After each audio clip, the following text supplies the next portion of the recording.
వర నిర్ణయం. విశ్వపతి మీనాక్షి దంపతులకు మైథిలి ఒక్కతే సంతానం. గారాబం చేసిన కూతుర్ని తగిన క్రమశిక్షణతో పెంచాడు విశ్వపతి. మైథిలి కూడా స్వతహాగా చురుకైనది, బుద్ధిమంతురాలు.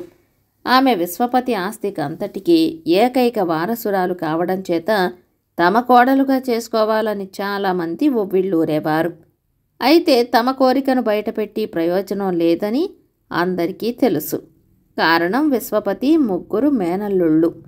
విశ్వపతికి ముగ్గురు అక్కలున్నారు. వాళ్ళ ముగ్గురికి రామం, సూర్యం, చంద్రం అనే పేర్లు గల ముగ్గురు కొడుకులున్నారు. వాళ్ళ తల్లులు ముగ్గురికి మైథిలిని తమ కోడల్ని చేసుకోవాలని ఆశగా ఉంది. విశ్వపతి మేనల్లుళ్ళు ముగ్గురిలో రామం కంటే సూర్యం, చంద్రం ఇద్దరు ధనవంతులు. అయితే వాళ్లల్లో సూర్యం కంటే చంద్రం ఎక్కువ అందగాడు కావటం చేత మీనాక్షికి కూతుర్ని చంద్రానికిచ్చి పెళ్లి చేయాలని కోరికగా ఉండేది. ఒకనాడు విశ్వపతి కూతుర్ని చేరపిలిచి, అమ్మా, నిన్ను తమ కోడల్ని చేసుకోవాలని నీ ముగ్గురు మేనత్తలకు కూడా ఉపలాటంగానే ఉంది. నిన్ను చంద్రానికిచ్చి పెళ్లి చేయాలన్న మీ అమ్మ కోరిక నీకు తెలియంది కాదు. నాకంటూ ప్రత్యేకంగా ఏ కోరిక లేదు. ముగ్గురు మేనల్లుళ్ళు నాకు సమానమే. నువ్వు తెలివైన దానివే కాక బుద్ధిమంతురాలివన్న అహంకారం తండ్రిగా నాకు ఎంతో ఆనందం. బాగా ఆలోచించుకుని నువ్వే వర నిర్ణయం చెయ్యి. ఆ ప్రకారమే నీ పెళ్లి జరిపిస్తాను అన్నాడు. తండ్రి మాటలకు మైథిలి కాస్త సిగ్గుపడుతూ, నిర్ణయించేందుకు ఆ ముగ్గురి అలవాట్లు, ప్రవర్తన నేనీనాటి వరకు అంతగా గమనించలేదు నాన్న అన్నది. ఇది విని విశ్వపతి ఒక్క క్షణం ఆలోచించి, మరొక 15 రోజుల్లో ఉగాది పండుగ రానే వస్తున్నది. పండుగకు రమ్మని మీ ముగ్గురు బావలను ఆహ్వానిస్తాను. అప్పుడు తీరికగా నీ పరీక్ష కాని అన్నాడు. తర్వాత విశ్వపతి వెళ్ళి పండుగకు 3 కుటుంబాలను ఆహ్వానించి పెళ్లి మాట ఎత్తిన ముగ్గురక్కలకు నిర్ణయం నా కూతురికే వదిలేశాను. ఏ సంగతి ఉగాది వెళ్ళగానే చెబుతానన్నది. దాని ఇష్ట ప్రకారమే చేస్తాను అని చెప్పాడు. విశ్వపతి ముగ్గురు మేనల్లుళ్ళు పండుగకు వచ్చారు. ఉగాది నాడు తెల్లవారుజామునే లేచి తలంట్లు పోసుకుని విశ్వపతి కొన్న కొత్త బట్టలు కట్టుకున్నారు. అంతలో వీధిలోంచి మల్లెపూల మనిషి కేక వినిపించింది. అది విని మైథిలి వీధి వాకిలి దగ్గరికి వచ్చి పూలపిల్లను పిలిచింది. అక్కడే ఉన్న ముగ్గురిలో సూర్యం ఇంటి చుట్టూరా తోటలో అన్ని పూలుండగా మళ్ళీ పూలు కొనడం ఎందుకు అన్నాడు. ఆ ప్రశ్నకు మైథిలి జవాబిచ్చేలోగానే రామం నవ్వి, తోటలో అన్ని రకాల పువ్వులు ఉన్నాయి కానీ మల్లెలు లేవు, కొనుక్కొని అంటూ పూలపిల్ల వైపు తిరిగి 2 మూరలు కొలిచి ఇవ్వు అంటూ జేబులోంచి డబ్బు తీశాడు. పూలపిల్ల పూలమాల కొలిచి ఇవ్వబోయింది. ఇంతలో చంద్రం ఆ పిల్లను వారిస్తూ, మరి 2 మూరలు ఇవ్వు అని రామం వైపు చూసి వేళాకోళంగా, పండగ పూట పువ్వులు కొనేవాడివి బొత్తిగా బొటాబొటీగా కొనకపోతే భారీగా కొనవచ్చు కదా అంటూ తన జేబులోంచి డబ్బు తీసి పూలపిల్లకు ఇచ్చాడు. రామం ఆ మాటలకు చిన్నబుచ్చుకోక, ఇంట్లో ఉన్న 2 ఆడవాళ్ల తలలకు 2 మూరల పువ్వులు చాలు, అవసరానికి మించి వృధా చేయటం దేనికి అన్నాడు. తల కొలిచి పువ్వులు కొంటావన్నమాట, భేష్ అంటూ నవ్వాడు చంద్రం. సూర్యం అతడి నవ్వుకు శృతి కలిపాడు. రామం మౌనంగా ఊరుకున్నాడు. ముగ్గురి సంభాషణ విన్న మైథిలి చిన్నగా నవ్వుకుని మల్లెలు తీసుకుని లోపలికి వెళ్ళిపోయింది. మరికొంతసేపటికి విశ్వపతికి వాడుకగా చీరలు అమ్ముతున్న మనిషి చీరల మూట పట్టుకొని వచ్చాడు.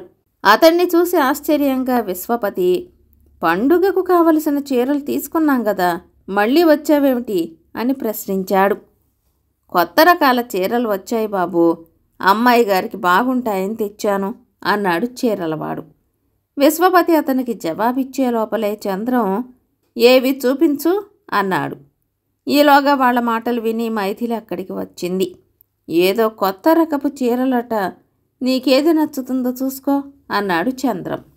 ఇప్పుడెందుకు బావా, పండక్కి 2 చీరలు తీసుకున్నాను అన్నది మైథిలి. ఇది పండక్కి నేనిచ్చే కానుక అనుకో అంటూ నవ్వాడు చంద్రం. రామన్ జోక్యం చేసుకుని, చీరలు కొత్తవి ఉండగా మళ్ళీ కొని డబ్బు వృధా చేయటం దేనికి చంద్రం, ఆ డబ్బు పెట్టి ఇంకేదైనా కొనివ్వరాదా అన్నాడు. ఇంకేదైనా కొనివ్వడం తర్వాత చూస్తాను అంటూ చంద్రం వెంటనే చీరలన్నిటిలోకి ఖరీదైన చీర ఎంపిక చేశాడు. మైథిలి ఆ చీర నచ్చినట్టు తల ఊపగానే చంద్రం రామం వైపు ఒకసారి గర్వంగా చూసి లోపలికి వెళ్ళి డబ్బు తెచ్చి చీరలు అతనికి ఇచ్చాడు. ఆ సాయంత్రం రామం, సూర్యం, చంద్రం ముగ్గురు కలిసి అలా ఊళ్ళోకి వెళ్ళి వచ్చారు. వస్తూనే రామం మైథిలిని సమీపించి తన చేతిలో ఉన్న ఒక పద్య గ్రంథాన్ని ఆమెకిచ్చాడు.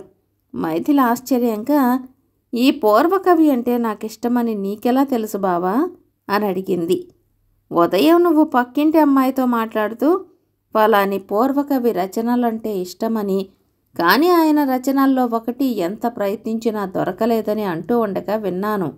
బజార్లో ఈ పుస్తకం కంటపడగానే నీ మాటలు గుర్తొచ్చి వెంటనే కొని తెచ్చాను. నా కానుకగా తీసుకో అన్నాడు రామం.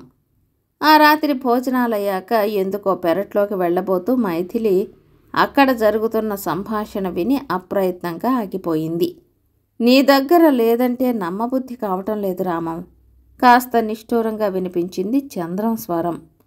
నిజంగా లేదు చంద్రం, సాయంత్రం నా దగ్గరున్న 200 రూపాయలు ఏదో అవసరానికి కావాలని మామయ్య తీసుకున్నాడు, సూర్యాన్ని అడిగి చూడు అంటున్నాడు రామం. సరేలే, డబ్బుకు వాడి ప్రాణానికి లంకె అన్నాడు చంద్రం విసుగ్గా. వాళ్ల మాటలు విని అప్పటికి మౌనంగా ఇంట్లోకి వెళ్ళిన మైథిలి కుతూహలం ఆపుకోలేక తండ్రిని రహస్యంగా, రామం బావ దగ్గర డబ్బేమైనా తీసుకున్నావా అని ప్రశ్నించింది. విశ్వపతి ఆశ్చర్యంగా, నీకెలా తెలుసు అన్నాడు. మైథిలి అంతకుముందు పెరట్లో తాను విన్న సంభాషణ గురించి చెప్పింది. విశ్వపతి ఏదో అర్థమైనట్టుగా తల పంకిస్తూ, ఓహో అదే ఆ సంగతి. నిజానికి నేను రామం దగ్గర 1 రూపాయి కూడా పుచ్చుకోలేదమ్మా. సూర్యం కానీ చంద్రం కానీ నన్ను రామం దగ్గర డబ్బు తీసుకున్నావా అని అడిగితే అవును, అవసరం కొద్దీ 200 తీసుకున్నాను అని చెప్పమని రామమే నాకు చెప్పాడు. ఇందులో ఏదో గూఢ రహస్యం ఉండి ఉంటుందని సరే అని తల ఊపాను. ఆ తర్వాత చంద్రం నన్ను అడిగితే రామం చెప్పమన్నట్టే చెప్పాను. ఇదన్నమాట విషయం అంటూ పెద్దగా నవ్వాడు. మైథిలి తండ్రి చెప్పిన దానికి సంతోషిస్తున్నట్టు ముఖం పెట్టి, నాన్న ఇప్పుడు మీరు రామం బావను నిజంగానే 200 అడగండి అన్నది. విశ్వపతి ఆశ్చర్యంగా, మనకెందుకమ్మా అంటూ ఏదో అనబోయాడు. మైథిలి తండ్రిని వారిస్తూ, అలా కాదు, అడుగు, ఇస్తే తీసుకో అని అక్కడి నుంచి వెళ్ళిపోయింది. ఆ మర్నాడు రామం, సూర్యం, చంద్రం మేనమామ కుటుంబం దగ్గర సెలవు తీసుకుని వెళ్ళిపోయారు. వాళ్ళు వెళ్ళాక విశ్వపతి డబ్బు తెచ్చి కూతురికిస్తూ, ఇదిగోనమ్మా, అడగ్గానే ఇచ్చాడు రామం, తిరిగి ఇవ్వడానికి తొందరపడకు మామయ్య అని కూడా చెప్పి వెళ్ళాడు అంటూ ఆగి ప్రసన్నంగా ఉన్న కూతురు ముఖం కేసి చూస్తూ కుతూహలంగా, చూడబోతే నీ వర నిర్ణయం ముగిసినట్టున్నదే, ఒకవేళ ఆ వరుడు రామం కాదు కదా అని ప్రశ్నించాడు. మైథిలి సిగ్గుతో తల వంచుకుంటూ రామమేనన్నట్టుగా తల ఊపింది. కొంచెం దూరంగా నిలబడి తండ్రి కూతుళ్ల సంభాషణ అంతా విన్న మీనాక్షి వాళ్లను సమీపించి, తండ్రి కూతుళ్ల పరీక్షలో రామం నెగ్గాడన్నమాట, ఎంతకో అతడి గొప్ప, చంద్రం తక్కువ ఏమిటి తల్లి అని మైథిలిని ప్రశ్నించింది. విశ్వపతి చిరునవ్వుతో చెప్పమన్నట్టుగా కూతురి వైపు చూశాడు. మైథిలి తల్లికేసి చూసి చిన్నగా నవ్వి, వాళ్ల గొప్ప తక్కువల గురించి ఎంతైనా చెప్పవచ్చమ్మా, అయినా 4 మాటల్లో చెబుతాను. డబ్బు సంపాదించటంలోనే కాదు, సంపాదించిన దాన్ని ఖర్చు చేయటంలో కూడా మనిషి తెలివితేటలు బయటపడతాయి.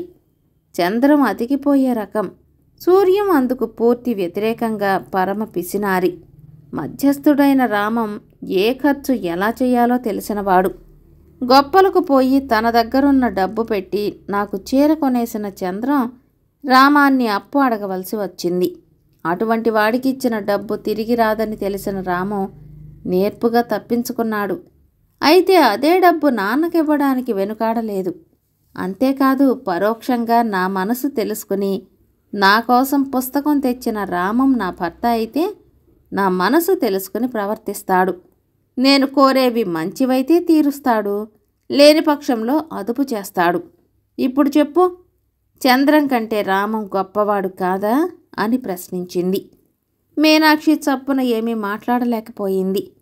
విశ్వపతి గర్వంగా నవ్వుతూ, ఏం చెబుతుందమ్మా, ఆవిడకు అటువంటి ఆలోచనలు వస్తే కదా చెప్పడానికి అన్నాడు.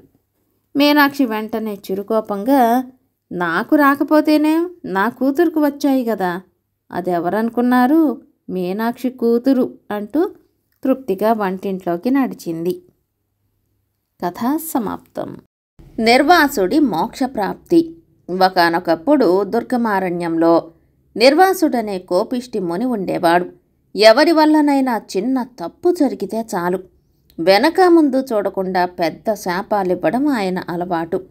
ఆ విధంగా ఒకసారి సుదీపుడనే రాజుపై ఆగ్రహించి రాక్షసుడివి కమ్మని శపించాడు నిర్వాసుడు. సుదీపుడు రాక్షసుడై ప్రజలను బాధించసాగాడు.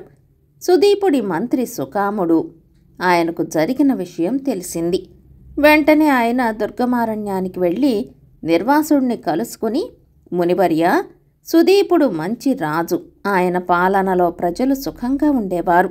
మీ శాపంతో సుదీపుడు రాక్షసుడై ఇప్పుడు తన ప్రజలనే బాధిస్తున్నాడు. సుదీపుడి తప్పుకు ఇంతమంది ప్రజలను ఉసురు పెట్టడం తమకు భావ్యం కాదు. దయతలచి ఏదైనా తరుణోపాయం చెప్పండి అని వేడుకున్నాడు. నిర్వాసుడు మంత్రివంక జాలిగా చూసి, ఒకానొకప్పుడు బ్రహ్మదేవుడిచ్చిన వరాల వల్ల ఎందరో రాక్షసులు అమిత బలవంతులై ప్రపంచాన్ని బాధించారు. అంటే దేవుడి వల్ల తప్పు జరిగిందనా? ప్రజలు తమ కర్మఫలం అనుభవించవలసి వచ్చినప్పుడు దేవుడు రాక్షసులకు వరాలిస్తాడు, మునులు మనుషులకు శాపాలిస్తారు. ఇందులో నేను నిమిత్తమాత్రుణ్ణి. నన్ను నిన్ను అందర్నీ నడిపించేవాడు ఆ పైన ఉన్నాడు అని చెప్పాడు. మునివర్య, మీరు చెప్పింది అక్షరాల నిజం. నా దేశ ప్రజల కర్మఫలం తీరిపోయే సమయం వచ్చిందేమో, అందుకే నేను మీ దగ్గరకు వచ్చాను. సర్వశక్తిమంతులైన తమరు నాకేదైనా నివారణోపాయం సెలవిచ్చి పంపండి అని సుకాముడు నిర్వాసుడిని మరీ మరీ వేడుకున్నాడు. చివరకు నిర్వాసుడు, నిన్ను చూస్తే నాకు జాలి కలుగుతున్నది, కాబట్టి నీకొక రహస్యం చెబుతున్నాను విను. ఇక్కడికి ఆమడ దూరంలో కాళికాలయం ఒకటి ఉన్నది. అందులో నిలువెత్తు కాళీ విగ్రహం సామాన్యుల గుండెలు జలధరింపచేసేటంత భయంకరంగా ఉంటుంది. నీవు ఆ విగ్రహం ముందు నిలబడి నీ శరీరంలో నీకెక్కువగా ఇష్టమైన భాగాన్ని అర్పిస్తే మనసులోని కోరిక తీరుతుంది, వెళ్ళు అని చెప్పాడు. సుకాముడు ఆమడ దూరం ప్రయాణం చేసి కాళికాలయం చేరుకున్నాడు. అక్కడ కాళికా విగ్రహం భయంకరంగా ఉన్నప్పటికీ చెల్లించక, మాతా, నా దేశ ప్రభువు సుదీపుణ్ణి తిరిగి మనిషిని చెయ్యి, అందుకుగాను నా శరీరంలో నాకెంతో ఇష్టమైన శిరస్సును నీకు సమర్పించుకుంటున్నాను అంటూ వరలో నుంచి కత్తి తీసి తలను నరుక్కోబోయాడు. అప్పుడక్కడ కనులు మిరుమిట్లు కొలిపే వెలుగు వచ్చింది. సుకాముడు చూడలేక కళ్ళు మూసుకున్నాడు. ఆ మరుక్షణం, మానవా, నీ దేశభక్తికి సాహసానికి మెచ్చాను. నువ్వు వెంటనే రాజధానికి తిరిగి వెళ్ళి అందరికీ అర్థమయ్యే విధంగా 1000 పుటల కథను వ్రాయి. ఆ కథను చదవటం మొదలు పెడితే మధ్యలో మానాలనిపించకూడదు. అప్పుడు ఆ కథను రాజు సుదీపుడికి వినిపించు, అతడు తిరిగి మామూలు మనిషి కాగలడు అన్న మాటలు సుకాముడి చెవిలో వినిపించాయి. సుకాముడు కంగారుగా, మాతా, నేను రాజనీతికి సంబంధించిన ఎన్నో ఉద్గ్రంథాలు చదివాను, ప్రజోపయోగకరమైన విజ్ఞానం ప్రసాదించే శాస్త్రాలు అభ్యసించాను, అత్యవసర సమయంలో ఉపయోగపడుతుందని అంతో ఇంతో వైద్యం కూడా నేర్చుకున్నాను. కానీ నాకు సాహిత్యం పట్ల అభిరుచి లేదు. ఒక్కగానొక్క మహాకావ్యం కూడా చదవలేదు. ఎవరన్నా చదువుతున్నా అది నాకు వినాలనిపించేది కాదు. నా వంటి వాడి వల్ల కథ వ్రాయటం వీలవుతుందా అని అడిగాడు కళ్ళు మూసుకునే. నీకు వింటున్న కొద్దీ వినాలనిపించేలాగా కబుర్లు చెప్పటం చేతనవును కదా, అవే కబుర్లను చదివిన కొద్దీ చదవాలనిపించేలాగా పెద్ద కథగా వ్రాయి. నీ కథను అన్ని వయసుల వాళ్ళు చదివి ఆనందిస్తారు. ఆ కథ వల్లనే నీ రాజుకు శాప విమోచనమవుతుంది. ఇది నేనిచ్చిన వరంగా భావించి నేను చెప్పినట్లు చెయ్యి అన్న మాటలు సుకాముడి చెవిలో వినిపించాయి. సుకాముడు రాజధానికి తిరిగి వెళ్ళి రాత్రింబవళ్ళు కష్టించి 1 మాసం రోజుల్లో 1000 పుటల కథను వ్రాశాడు. తర్వాత గ్రంథాన్ని తీసుకుని రాజు సుదీపుణ్ణి వెతుక్కుంటూ వెళ్ళాడు. రాక్షస రూపంలో ఉన్న సుదీపుడు పెద్దగా అరుస్తూ సుకాముడి మీదికి వచ్చాడు. సుకాముడు చెల్లించకుండా తన గ్రంథాన్ని తెరిచి చదవటం ప్రారంభించాడు. అంతే, సుదీపుడు మంత్రం వేసినట్లాగిపోయాడు. సుకాముడు పుట తర్వాత పుటను చదువుతూ ఉంటే సుదీపుడు శిలాప్రతిమలా నిలబడి వినసాగాడు. అలా ఏకబిగిని సుకాముడు గ్రంథాన్ని చదివాడు. సుదీపుడు విన్నాడు. చివరి పుటలు చదివి గ్రంథాన్ని పూర్తి చేసేసరికి సుకాముడి కళ్ల ముందు రాక్షసుడు కాక రాజు సుదీపుడు ఉన్నాడు. ఆయనప్పుడు మహా సౌందర్యంతో వెలిగిపోతూ చిరునవ్వులు చిందిస్తున్నాడు. ఆ తర్వాత రాజు, మంత్రి అంతఃపురానికి వెళ్ళారు. అప్పుడు సుదీపుడు మంత్రితో, "నువ్వు రాసిన గ్రంథం గొప్పగా ఉంది. ఇలాంటివి ఇంకా ఇంకా గ్రంథాలు వ్రాసి మమ్మల్ని ఆనందపరచు" అన్నాడు. దానికి మంత్రి, "మహాప్రభు, గ్రంథరచన నా వల్ల కాదు. మీకు శాప విమోచనం కలిగించాలన్న కోరికతో ఇది వ్రాశాను. ఇక మీదట నా శక్తిని మంత్రాంగంలో తమకు సాయపడాలని మాత్రమే ఉపయోగించనివ్వండి. ఇలాంటి గ్రంథాలను వేరే ఎవరి చేతనైనా వ్రాయించండి" అన్నాడు. పరిపాలనలో తనకు మంత్రి అవసరం ఉన్నదని గ్రహించి సుదీపుడు తన ఆస్థానంలోని కవి పండితులను రప్పించి సుకాముడి గ్రంథం లాంటి గ్రంథాలు వ్రాయమని కోరాడు. వాళ్ళందరూ ఆ గ్రంథాన్ని చదివి రాజుతో, "మహాప్రభు, మేమే కాదు, సరస్వతీదేవిని ఉపాసించే సాహితీవేత్తలెవ్వరూ ఇటువంటి గ్రంథాలను వ్రాయడానికి ఒప్పుకోరు" అని చెప్పారు. ఇది విని సుదీపుడికి కోపం వచ్చింది. ఆయన సుకాముడి గ్రంథానికి వేల కొద్దీ ప్రతులు వ్రాయించి ప్రజలకు పంచిపెట్టాడు. అంతేకాక అలాంటి గ్రంథాలు వ్రాసిన వారికి 10,000 వరహాలు కానుకగా ఇస్తానన్నాడు.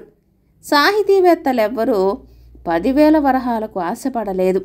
కానీ కబుర్లు చెప్పటం బాగా వచ్చిన వాళ్ళు మాత్రం చాలామంది ముందుకు వచ్చారు. క్రమంగా అలాంటి గ్రంథాలు చాలా తయారయ్యాయి. ప్రజలకు ఆ గ్రంథాలు చాలా నచ్చాయి. వ్రాసేవాళ్లకవి డబ్బులు తెచ్చిపెట్టాయి. చదివేవాళ్లకవి వినోదాన్నిస్తున్నాయి. ఇలా కొంతకాలం జరిగేసరికి ఆ దేశంలో కవి పండితులకు, సాహితీవేత్తలకు ఆదరణ లేకుండా పోయింది.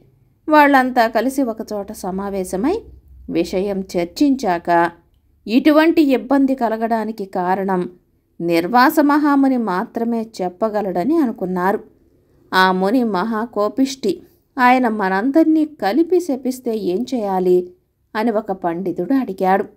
అందుకు మిగతా పండితులు ఏకకంఠంగా, "ఈ దేశంలో ఉండి పనికిరాని గ్రంథాలు చదవటం కంటే నిర్వాస మహాముని శాపానికి గురి కావడమే మేలు" అన్నారు. వాళ్ళు సుకాముడి గ్రంథాన్ని తీసుకుని నిర్వాస మహాముని ఆశ్రమానికి వెళ్ళారు. వాళ్ళు వెళ్ళేసరికి తదేక ధ్యానంతో తపస్సు చేసుకుంటున్న నిర్వాస మహామునికి వాళ్ల కోలాహలానికి తపోభంగమయ్యింది. ఆయన కళ్ళు తెరిచి ప్రసన్న వదనంతో వాళ్ల వంక చూసి వచ్చిన కారణం అడిగి తెలుసుకుని సుకాముడి గ్రంథాన్ని తీసుకుని దివ్యశక్తితో అందులోని విశేషాన్ని క్షణాల మీద గ్రహించి, "సాహితీవేత్తలారా, మీ కారణంగా కొంతకాలం నుంచి నన్ను బాధిస్తున్న సందేహం తొలగిపోయింది. నేను మోక్షం కోసం ఎన్నో సంవత్సరాలుగా తపస్సు చేస్తున్నాను. కానీ కోపాన్ని విడిచిపెట్టలేకపోవడం వల్ల నాకు మోక్షం సిద్ధించటం లేదు. నా కోపంతో నేను కొందరి చేత వాళ్ల కర్మఫలం అనుభవించే విధంగా శాపాలిస్తున్నాను. కానీ కొంతకాలం నుంచి నాలో కోపం పూర్తిగా నశించిపోయింది. అందుకు కారణం ఈ గ్రంథమేనని ఇప్పుడు అర్థమవుతున్నది" అన్నాడు. "మహాముని, అదెలాగో కొంచెం వివరించండి" అని కోరాడొక పండితుడు. "పండితులైన మీకు అంత వివరణ అవసరం కాదనుకుంటాను. సరే, సుకాముడు వ్రాసిన ఈ గ్రంథాన్ని చదవటం రాక్షస జన్మ కంటే ఘోరమైనది. అందువల్లనే ఏ ప్రయోజనమూ లేని ఈ గ్రంథంలోని చప్పిడి మాటలు విన్న సుదీప మహారాజు రాక్షస రూపం నుంచి విముక్తుడయ్యాడు. మీ దేశ ప్రజలు తమ తమ కర్మఫలాన్ని అనుభవించడానికి ఇక ముందు నా శాపాలతో అవసరం లేదు. ఇలాంటి గ్రంథాలు చదివితే చాలు. ఇక నుంచి ప్రపంచంలో మునులు వాళ్ల శాపాలు ఉండవు. వాటి బదులు ఇలాంటి గ్రంథాలే ఉంటాయి" అన్నాడు నిర్వాస మహాముని చిరునవ్వు నవ్వుతూ. ఆ క్షణంలోనే కవి పండిత సాహితీవేత్తలందరూ చూస్తూ ఉండగా ఆకాశం నుంచి విమానం ఒకటి అక్కడ దిగింది. అందులో ఉన్న దేవదూతలు నిర్వాస మహామునిని ఆహ్వానించారు. ముని అక్కడ ఉన్నవారితో, "ఈ గ్రంథం ధర్మమా అని నా కర్మఫలం పూర్తయి మోక్షం పొందుతున్నాను. సెలవు" అంటూ విమానం ఎక్కాడు. కథ సమాప్తం.